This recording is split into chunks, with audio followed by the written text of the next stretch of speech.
tell me, how many of us stop and think about the quality of the local water sources we use on a daily basis? After speaking with a representative of this organization, in addition to the research I've compiled, I would like to examine with you today the Smith County Soil and Water Conservation District and its history, current programs, and how you can get involved.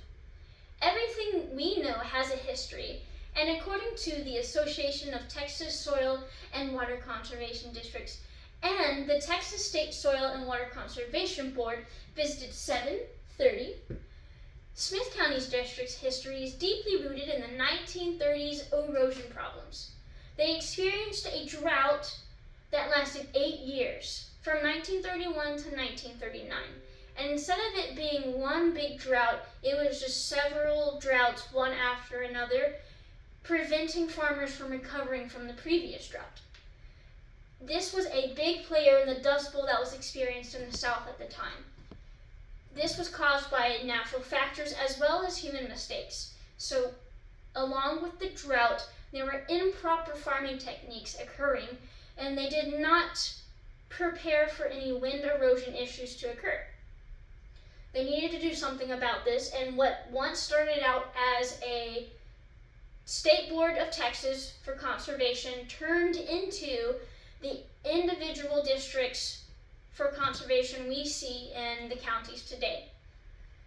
This is due to the 124 petitions filed for the creation of these conservation districts. And ultimately, this is how the Smith County District came to be. So as we can see, this is a picture of the Dust Bowl while it was happening, and then we have some news articles of the drought and the Dust Bowl from that time. As a result of its rich history, the Smith County District continued to grow into its present programs. According to the representative of the organization, spoke to 728, Shun Waste, and the USDA websites visited 730, the Smith County District currently has an all-year soil testing program. They take samples of farmers' soil and test for fertilizer runoff. The chemicals could include nitrogen, phosphorus, and pesticides. They would use this information to help direct the farmers and their practices, telling them what to do and what they shouldn't be doing. They also have a feral hog control program. You wouldn't think that hogs had anything to do with the water quality, but in fact they do. They wallow or loaf in water sources, leaving behind urine and feces. This creates parasites and bacteria. We would know them as Giardia, Salmonella, or E. coli. Those would travel downstream into public water sources, causing animals and communities to get sick.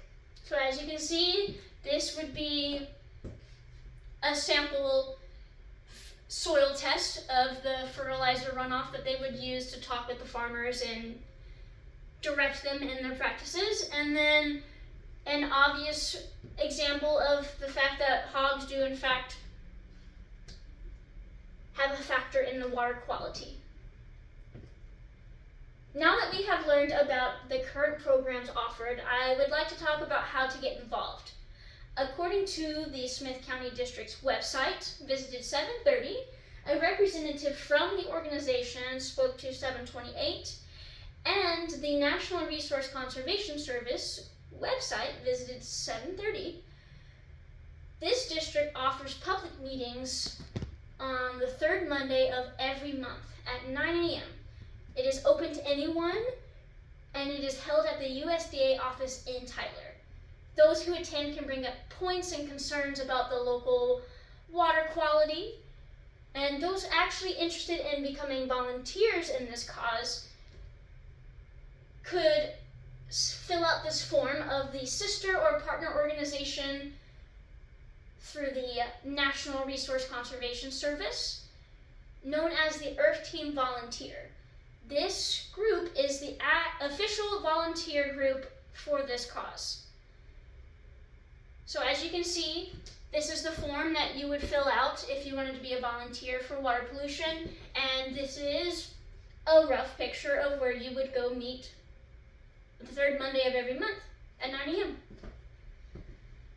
Clearly we have learned valuable information regarding this local soil and water conservation district and its history, the current programs, and how the community can get involved. Upon receiving this knowledge, the hope is that we can start actively thinking about the quality of water locally available to us on a daily basis. I'm sure you guys are tired of hearing me. Therefore, I would like to present the next presenter, the wonderful Scott Randall. Scott works as a patient transporter and can work shifts lasting 2 days at a time. Scott will be taking us through the World Water Quality Assessment and how it can be beneficial to the overall cause.